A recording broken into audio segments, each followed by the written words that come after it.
Bem, vamos agora ver como funciona o cálculo de juros compostos. No vídeo anterior a gente viu o cálculo de juros simples. A diferença entre o cálculo de juros simples e compostos, como eu vou tentar mostrar, é a maneira como a taxa de juros incide sobre o capital. Vamos tentar ver isso recuperando o exemplo do vídeo anterior, que era o seguinte. O investidor aplica 2.000 para retirada após 6 meses. E se a taxa de juros é de 6% ao mês, qual é o montante que ele terá ao fim desse período? Então, na anotação do exemplo anterior, do vídeo anterior, o capital aqui é 2.000, o período é igual a 6 e a taxa de juros é igual a 0,6% ao mês. Ok? Aplicando na fórmula da capitalização simples, a gente vai ter montante é igual a 2.000, 1 mais o período, vezes a taxa de juros. Aqui eu estou escrevendo como um número entre 0 e 1. Então aqui capital, período e taxa de juros. Ok, no lugar de agora resolver, a gente tinha chegado a 2,72, mas no lugar de resolver essa multiplicação, somar com, depois fazer a próxima multiplicação, eu poderia desenvolver esse exemplo para resolver de uma outra forma. Então, no lugar como eu disse, fazer as multiplicações aqui que daria para fazer, eu vou desenvolver isso aqui da seguinte maneira. Então, o montante vai ser 2.000, que multiplica 1. Agora, em vez de fazer 6 vezes a taxa de juros, eu vou somar 6 vezes a taxa de juros. Então, 0,006 mais 0,06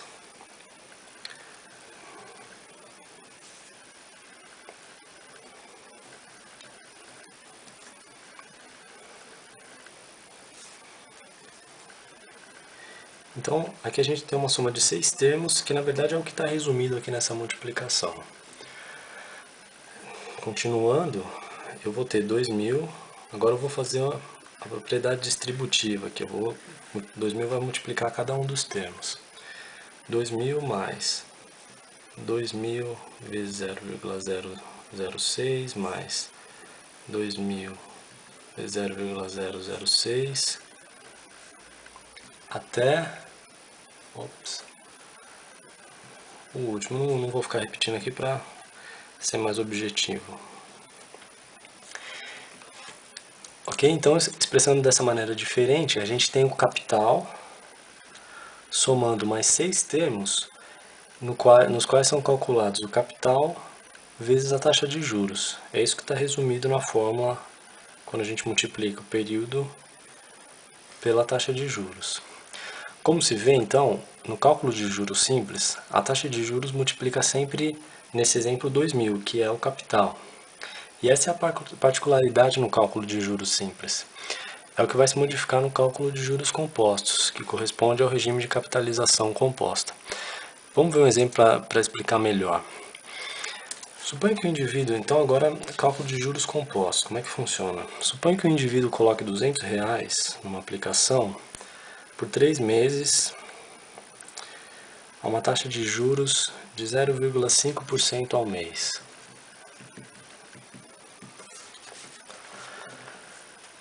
Vamos resolver isso passo a passo, lembrando que agora é o regime de capitalização composta e o cálculo vai ser o de juros compostos. Então eu fiz a aplicação no período zero e eu vou representar da seguinte maneira aqui, ó. Isso aqui não é um diagrama de fluxo de caixa, é só algo para ajudar a gente a enxergar como funciona o tempo aqui nesse problema. Então, no período zero, eu coloquei lá os R$200. No período 1, eu vou ter um montante que eu vou chamar de M1. No período 2, eu vou ter um montante que eu vou chamar de M2. E no período 3, eu vou ter um montante que eu vou chamar de M3. Como a gente viu, se fosse o cálculo de juros simples, para calcular esse valor, a taxa de juros multiplicaria o capital. Para encontrar os juros relativos ao montante no período 2, da mesma forma, a taxa de juros multiplicaria o capital. Mas agora aqui vai ser um pouco diferente. Vamos ver. Então eu vou ter M1, o cálculo é basicamente o mesmo. Então eu vou ter montante vezes 1, que multiplica 1, mais a taxa de juros, que nesse caso é 0,5% ao mês. Em notação decimal, eu vou ter isso aqui. Então M1 é igual a 200 vezes 1,005. Agora, aqui é importante entender, é aqui que está a diferença. Para calcular o montante 2, no lugar de usar o capital multiplicando 1 mais a taxa de juros, eu vou usar M1. Então agora, esse fator vai multiplicar não o capital, mas o montante que a gente calculou no primeiro período. Então aqui vai ser M1 vezes 1 mais 0,005. No entanto, a gente tem M1 aqui, ó. E eu vou substituir 200 vezes 1,005, isso aqui é o M1, vezes 1,005. Resultando que o montante no período 2, resultante do cálculo do período 2, vai ser 200 vezes 1,005. Aqui, ó, a regra para multiplicação e soma de expoentes. Aqui é como se eu tivesse expoente 1, expoente 1, eu mantenho a base e somo os expoentes. Então, no período 2 eu vou ter 200, que é o capital, vezes 1 mais a taxa de juros ao quadrado. Então, antes de seguir para o cálculo do montante 3, vamos rever o que aconteceu aqui. Tem o capital. No período 1 eu calculei como eu calculava juros simples. No período 2, a taxa de juros é aplicada não mais sobre o capital inicial, mas sim sobre o montante que resultou do cálculo do primeiro período, o período M1. Ok? Então agora, no lugar do capital, eu vou colocar o montante que eu encontrei no período 1. E aí eu cheguei a esse resultado. Bom, o mesmo se aplica no período seguinte. Então, no M3, eu vou usar agora o montante que eu calculei para o segundo período, o montante que resultou do cálculo no segundo período, vezes 1 mais a taxa de juros, mas M2 é 200 vezes 1,005 ao quadrado vezes, agora eu vou colocar esse termo, 1,005. Mantendo a base, somando os expoentes, eu vou ter 200 vezes 1,005 ao cubo. Ok? Então agora, vou tentar mostrar como é que a gente pode generalizar esse problema, para encontrar uma fórmula geral do cálculo de juros compostos, na verdade, o cálculo do montante em regime de capitalização composta. Aqui eu vou escrever não com um exemplo numérico, mas eu vou escrever de forma geral. Então, vou repetir os passos do exemplo anterior. Então, eu vou ter um montante 1, que é o montante que eu calculo para o primeiro período.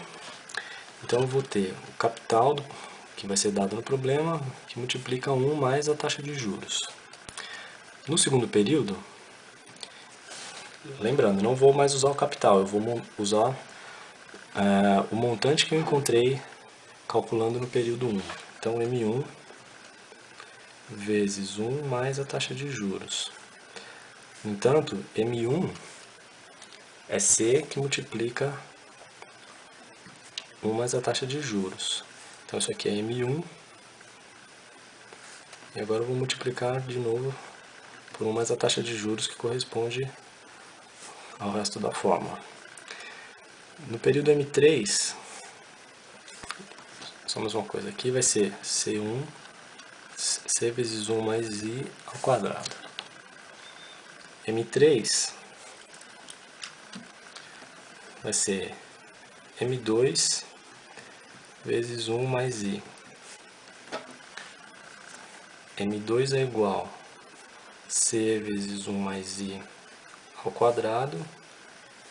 Completando a fórmula, 1 mais I vai resultar em C vezes 1 mais I ao cubo. Se eu fizer esse cálculo até o período N, então eu vou ter M vezes N menos 1, M vezes não, desculpa. Mn menos 1 é o montante que eu calculei no período anterior ao período Mn, que é o último que eu estou supondo aqui. Vezes 1 mais I.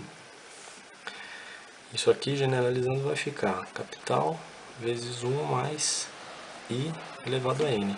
Então, a fórmula geral para cálculo do montante no regime de capitalização composta é 1 mais I, C, o capital que multiplica 1 mais I elevado a N. Então, essa aqui é a fórmula geral. Vamos ver um exemplo simples que sirva de ilustração, só para a gente aplicar alguns números a essa fórmula. Então a pergunta é, qual o montante gerado por uma aplicação de R$ 3.200 por um período de 12 meses a uma taxa de juros de 1,2% ao mês? Bom, substituir na fórmula é fácil, então o montante que eu vou ter aqui é, lembrando, aqui eu tenho capital, aqui eu tenho N e aqui eu tenho a taxa de juros. Capital, período, taxa de juros. Então, capital, 3.200. Multiplicando 1 mais a taxa de juros, 0. Vamos escrever um zero melhor aqui. 0,0. Desculpa. 0,012. Isso aqui é 1,2% ao mês. Isso aqui vai ser elevado a N. 3.200 mais 1,012. M vai ser igual a 3.692,46. Na hora da prova, como você não vai ter calculadora, a banca dá o valor do cálculo exponencial. Nesse exemplo aqui, 1,012 elevado a 12. A não ser que seja elevado ao quadrado, elevado a 2, a 3, quadrado, ao cubo, o que dá para resolver na mão. Certo? Então, um comentário. Questões parecidas com esses exemplos simples dificilmente vão cair em algum concurso concorrido. Até porque você resolve facilmente se conseguir lembrar da fórmula e entender cada um dos termos. Isso não vai diferenciar muitos candidatos mais preparados. Agora, estudar isso com atenção está longe de ser tempo perdido. Porque entender bem o funcionamento desses cálculos e praticar é muito importante. Em matemática financeira, eles certamente vão aparecer como passo intermediário de questões que sejam mais sofisticadas.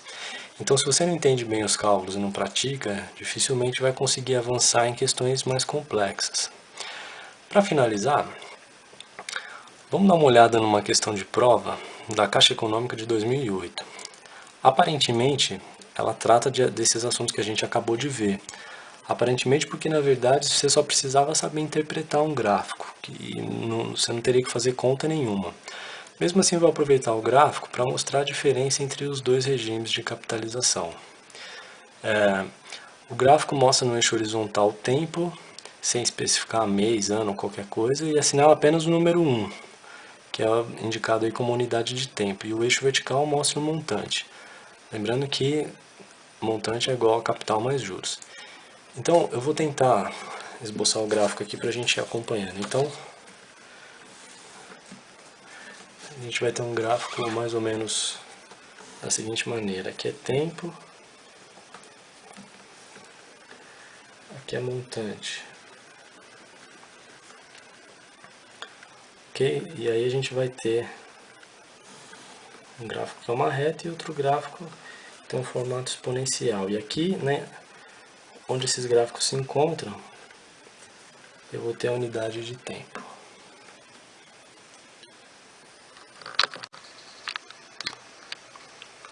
Então, o exercício pede para que se analise o gráfico e se decida qual das situações propostas pelas alternativas é melhor para o credor, aquele que vai receber o montante. Vale verificar que os gráficos expressam claramente as diferenças entre um método e outro. Então, a juros simples, a juros simples, o gráfico é uma reta. E a juros compostos,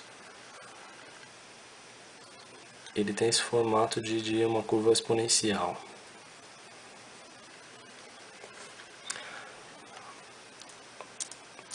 Então, o que quer dizer isso?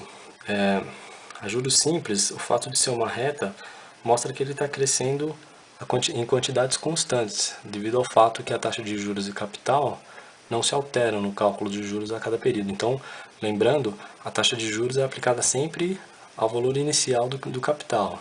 Então, naquele exemplo que a gente viu, era sempre a taxa de juros multiplicando 2.000. Então, era sempre o montante era crescido sempre de uma parcela constante de 2.000 vezes a taxa de juros.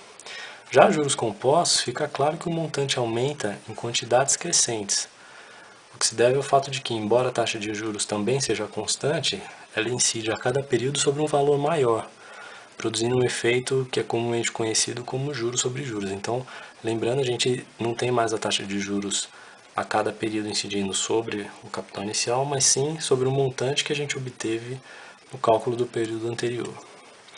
Então, vamos lá. Se o credor é aquele que vai receber um montante, então ele quer receber o maior valor possível. Analisando as alternativas, vamos ver. Alternativa A. Tá aí no post tem a questão. Se você está no YouTube, é só clicar aí no link e dar uma olhadinha lá. Vamos lá, questão A. Tá correta? Não. Abaixo da unidade, é melhor emprestar juros simples. Então, ó, abaixo da unidade, tá aqui, o montante que você obtém para juros simples é maior. Ó. Então, num determinado período de tempo aqui, ó, T1, a juros compostos, o montante que você obtém é menor. Ok? Letra B. Não, na letra A a gente já viu que nesse caso é melhor juros simples. Letra C. Também não. Acima da unidade é melhor juros compostos. Então, está aqui a unidade. Para qualquer período de tempo, vamos chamar aqui de T2, acima da unidade, é melhor calcular juros compostos. Para o mesmo período de tempo, o montante a juros compostos vai ser maior. D, não, a gente já justificou. E E, é isso mesmo, tá certo, é o que foi mencionado na letra A. Então, a resposta é a alternativa I. Ok? Qualquer coisa, é só comentar aí no blog. Até!